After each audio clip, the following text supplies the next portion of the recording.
আসসালামু আলাইকুম। Hello everyone,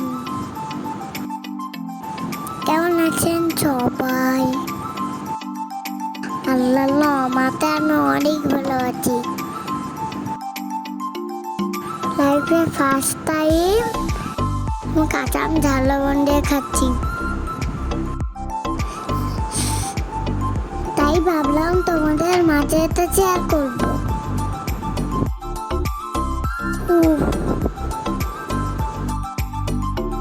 যেই না কাঁচা আমে ঝাল মাখিয়ে কামড়টা দিলাম,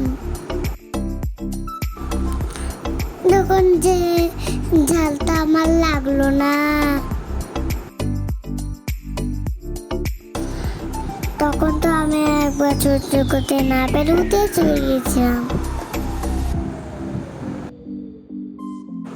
তারপর আমি কাঁচা আমের লোভ সামলাতে না পেলে আবার খেতে চলে আসলাম। কে কিরকম কাঁচা আম ঝাল দিয়ে খেতে পারো?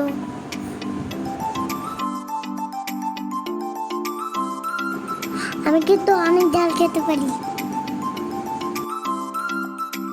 তুই জ্বালা জ্বালা ঝাল খেতে পারো? আমাকে কমেন্ট করে জানাও। ভালো থেকো, সবাইকে ধন্যবাদ। আসসালামু আলাইকুম।